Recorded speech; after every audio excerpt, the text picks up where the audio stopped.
Welcome to Curiosity on the Move, where we prove it's never too late to learn something new.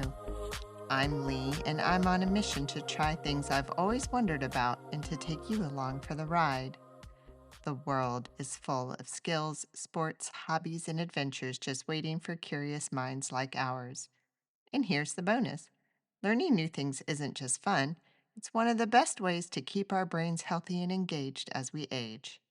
So, whether you're looking for a new passion, a way to meet people, or just want to keep that mental sharpness, you're in the right place. Today, we're talking about blacksmithing. I thought that that would be such a fun thing to do, especially here in Charleston. Ironworks are a big deal. We're obviously a very historic city. You go all over the city and you can't help but find work done by some of the greatest masters, including, of course, Philip Simmons. And we'll talk a little bit about him as well. It's going to definitely date me, but y'all know how old I am by this point. But when I was in high school, we had wood shop and auto mechanic shops and home economics. These things, whether I know my kids certainly didn't have them. I don't know if schools still participate in them or not. They might. But I loved my woodworking class, and it is something that I took with me into my adult years. Um, to these sorts of, I don't want to call them lost arts because they do certainly still exist, but these kind of old trades, masonry, all that detail that goes into something so beautiful that just can't be manufactured. We are so used to just ordering anything and it comes and it's cheap and it's plastic and it's mass produced, and having these skills that can just create these beautiful items, it's phenomenal to see, and I'm so happy to know that this is something that is still in existence and still very strong here, and especially in the Charleston area. So I took a beginner blacksmithing class with my friend Stephanie. It's at the Forge, which is located at Charleston Adventure Forest in Ondaw. Now, Charleston Adventure Forest has quite a bit of different things. They have zip lining, they have a climbing wall, there's animal encounters, but they also have this forge.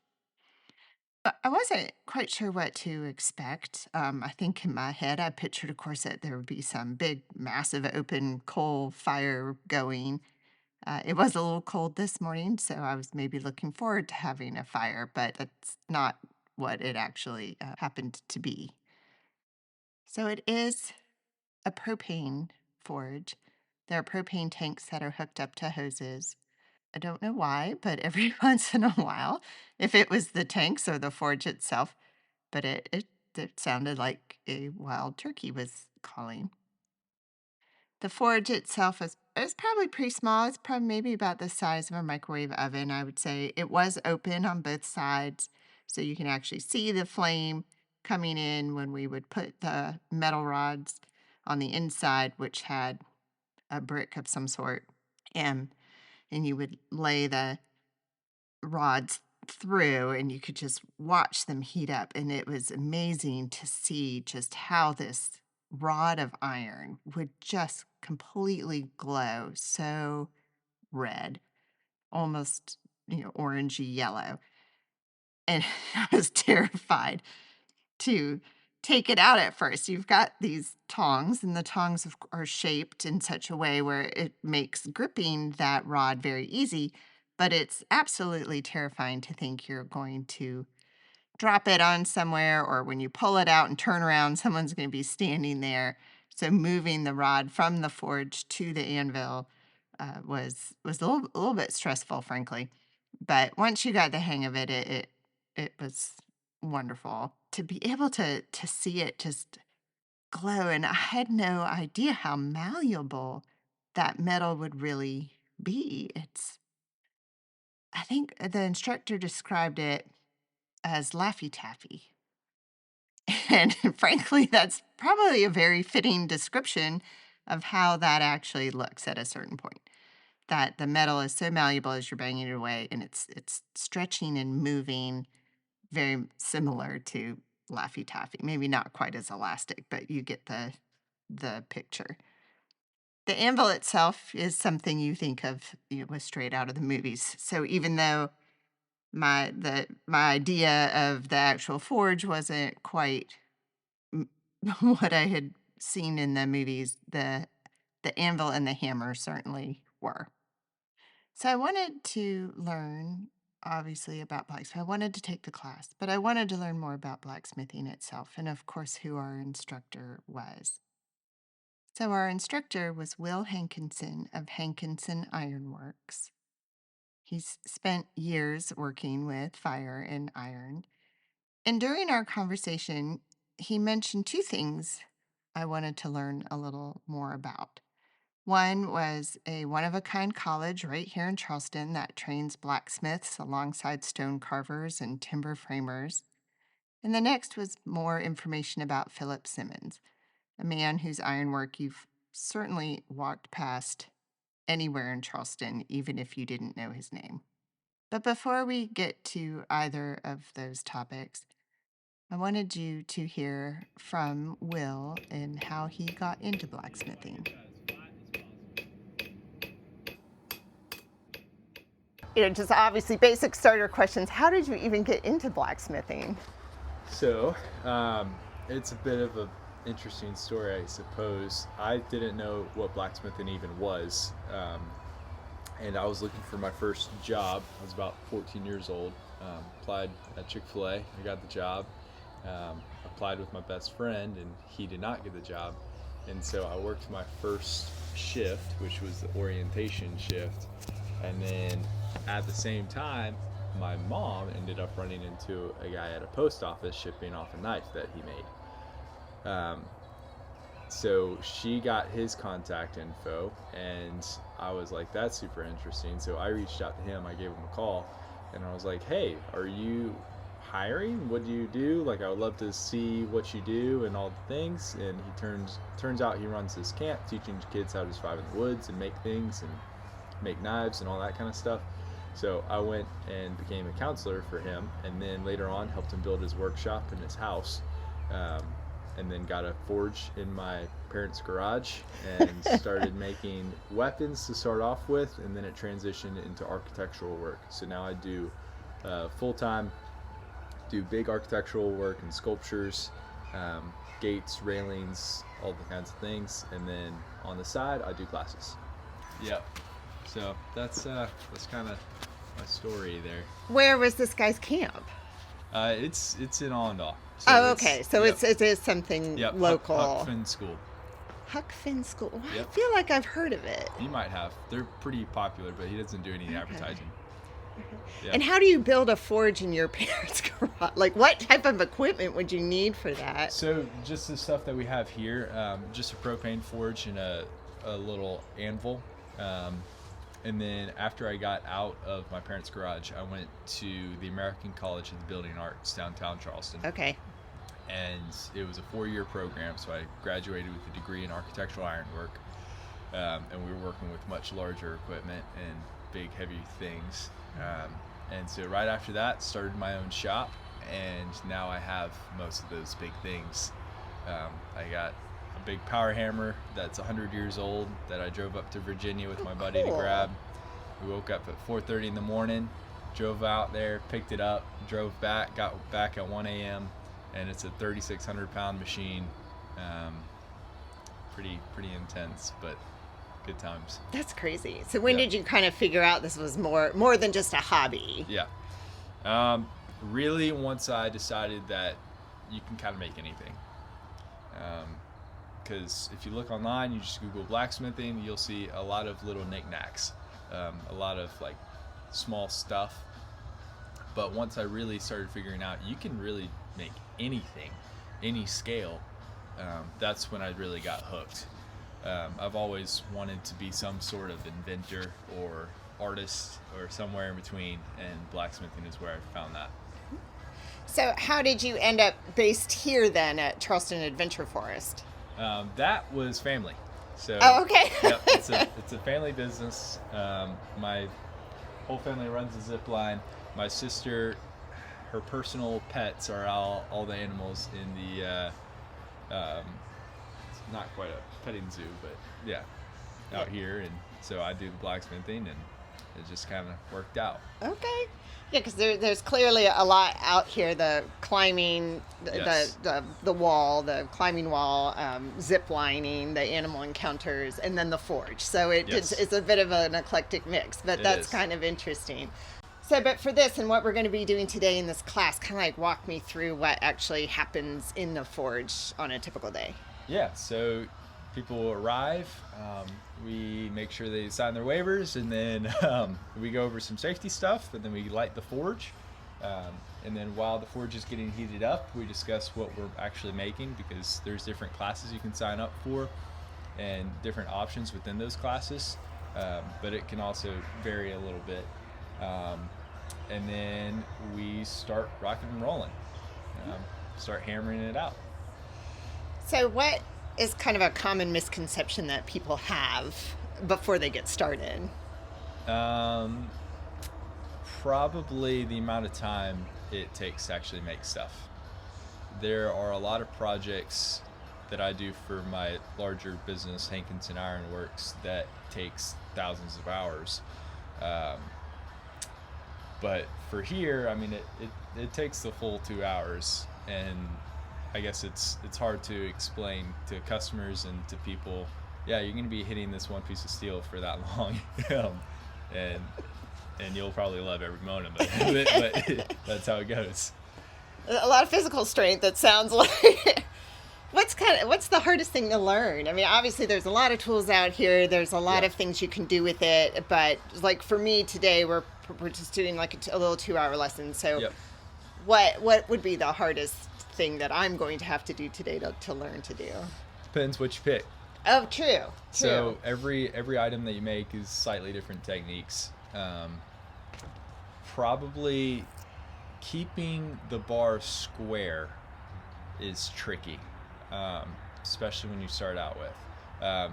So whenever you make a taper, so you make something go from thick to thin, draw it out, you do so by turning it square. Even if it's part of a round bar, you hit one side and the anvil hits the bottom side. So you're hitting the top, anvil's hitting the bottom. You turn it 90 degrees, now you're hitting the top, anvil's hitting the bottom, and you turn round bar into square.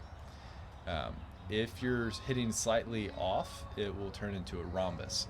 So it'll be a square that's just tilted sideways. Yes. And so trying to keep it square is the most efficient, cleanest way to draw out that taper. Usually doesn't happen exactly that way in classes, especially, but that's probably the trickiest, just little technique thing. And then besides that, just handling the tongs. Tongs are really awkward for beginners, but it's also how you hold everything. So Right. Well, maybe I'll make tongs today too. I think that was one of the things on the list for kitchen tongs. yes, yeah. Not that sort of thing. So, I mean, you talked a little bit about your mentor in the beginning, how you got started. Is there actually, though, like a blacksmithing community here in Charleston? There's a few different guilds and communities. The school is definitely a big facilitator of a lot of that. I think there is Abana, which is a nationwide community, and then there's, I believe, the Philip Simmons Guild, and Philip Simmons is a big name in Charleston with ironwork. So yeah, I think there's quite a few. When you were at the school downtown, were you able to do any work on actually buildings? I ran into a guy one time who was doing some new apartments downtown. Yep. But they had hired some of the kids. They were having some ironwork railings, some like kind of little half ones in front of some windows, and they were hiring the school to do that work. Yes. Is that something you were ever involved in, or these sorts of projects where you got to maybe work on some of these? That wasn't a historic building, so it's not exactly different, but... Well, that particular project, no, but other projects, definitely. We've done some pretty awesome projects that can't really even describe. You kind of have to just see big chandeliers and big lanterns and gates and sculptures. It's hard to just verbalize, but a lot of hours and a lot of fun.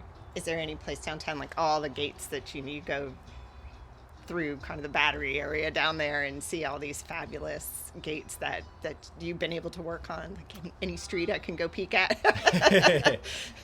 It's all kind of dispersed, Gotcha. so it's not one particular street.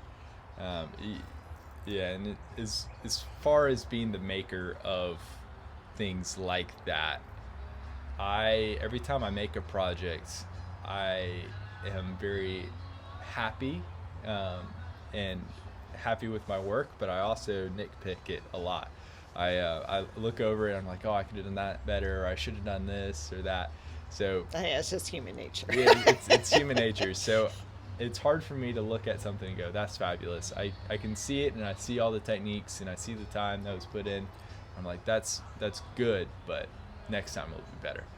Yeah. Well, So that's great. yeah, Yeah, continuing to learn, which is yep. always something. Every time we do something, there's always some benefit to the next stage of it. So I appreciate that. So how often do you actually offer these classes? So usually it's just 1 day a week on Fridays, um, but there are some exceptions that we make for sure. If you call in, happy to do other days. But I'm doing Hankinson Ironworks, so I have two separate shops. I have this little area where I do classes, and then I have a larger warehouse shop that I run everything outside of. So I'm out there most of the time. Okay. And so for someone, say to me, I decide this is such an amazing thing to do and I'm really excited. Is there kind of a path forward, a realistic path forward to continuing to go deeper? Yes, I mean there are a lot of people that take uh, apprentices, and that's a great way to start. If you really just kind of want to learn more and get into it, I have a couple of apprentices that come out every once in a while. Is there an age limit to that? It's depending on the person, the comfortability, and the parents, and whatever. So, um, not really, but within reason. Well, sure, not a tiny tot. Yeah. I was just saying, I know you're close enough here to Wando High School, and Wando Yes. has particular Yes. programs, and so Yes. I didn't know if they might funnel kids your way that Yep. are in those sorts of Yep. programs at that Yep. school. I've worked with some Wando kids. Okay. Well, what do you wish people could understand about this craft? Um, Iron is clay wet by fire. That's interesting. Yep. Just a lot more dense, and you can't touch it. No. Please. And where can people kind of follow along with what you're doing? Where can they find you on social media? Besides out here, obviously Yep. they can come to Yep. this class, they can search for Charleston Adventure Forest and find you here, but outside of that. Outside of that, social media, Hankinson Ironworks, anything. Instagram, Facebook, maybe one day YouTube, not currently. Yeah, website. So Awesome. Was there anything we kind of haven't touched on that you want people to know about blacksmithing or here just in at Charleston Adventure Forest in general or? um, it's not as dead of a craft as it seems. It's very niche, but I don't think it'll ever really die, and it's awesome keeping it alive. I had such a wonderful time in this class, and it was so fun to talk to Will. He is truly an engaging young man. Before I wrap this episode, I wanted to zoom out a little bit because the interview with Will surfaced two names that deserve more than just a passing mention. So the first is this institution from which Will graduated. It is the American College of the Building Arts.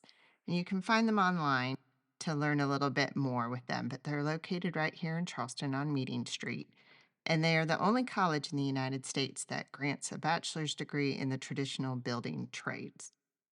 So we're talking Blacksmithing, stone carving, timber framing, plaster working, architectural carpentry, all of that is paired with a full liberal arts curriculum: history, science, drawing, design. The idea is to produce what they call an educated artisan, someone with deep technical skill and the intellectual tools to think creatively about their craft. The school's origin story is rooted in a disaster most Charlestonians remember. When Hurricane Hugo tore through the city in 1989, it exposed something no one thought about: that there weren't enough craft people trained to restore what was destroyed. The historic ironwork, the plaster details, the timber frames, the knowledge to repair them was disappearing.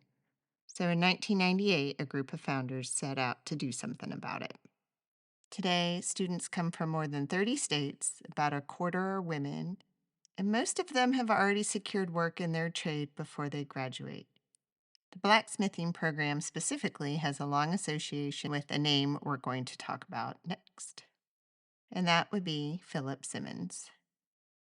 If you've ever walked through the historic district and looked around at the ironwork on a gate or a balcony railing, there was a real chance you were looking at his work. Over the course of his career, Simmons created more than 500 pieces of decorative wrought iron across Charleston: gates, fences, balconies, window grills. The city is literally decorated by his hands.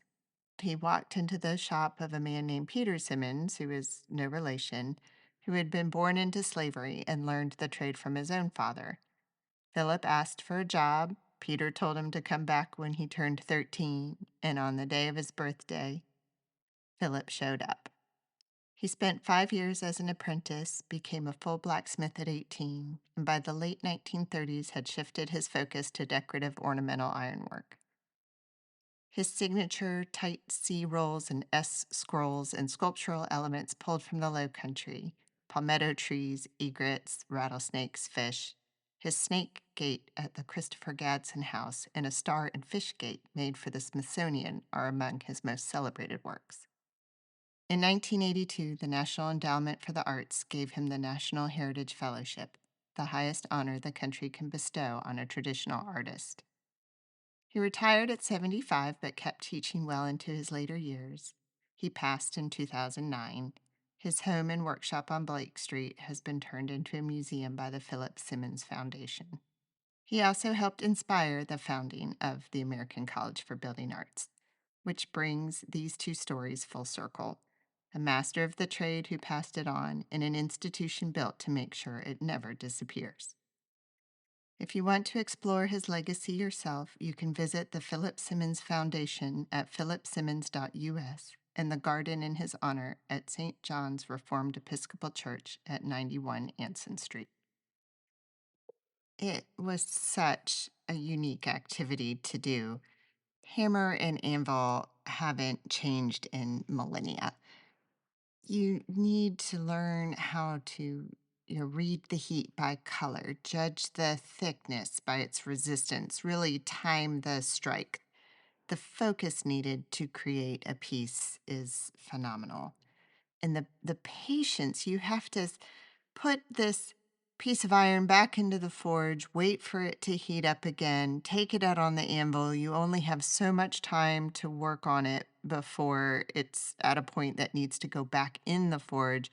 And you're just working back and forth the entire time until you get it into a shape that you need. And we've gotten so used to having everything at our fingertips, everything instantly, that being able to step back, engage in this art, take the time out of your day and really focus on something like this it's so worthwhile.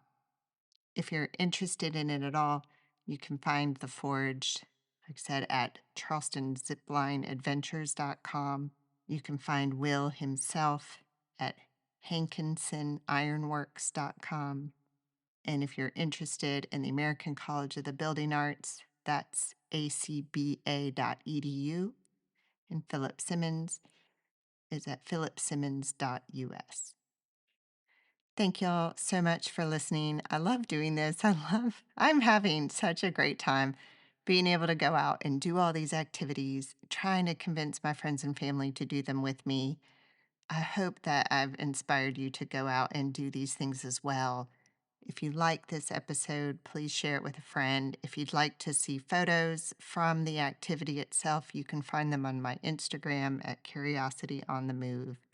Please DM me if you have any ideas you'd like to see as well for future episodes. And I'll see you again in 2 weeks.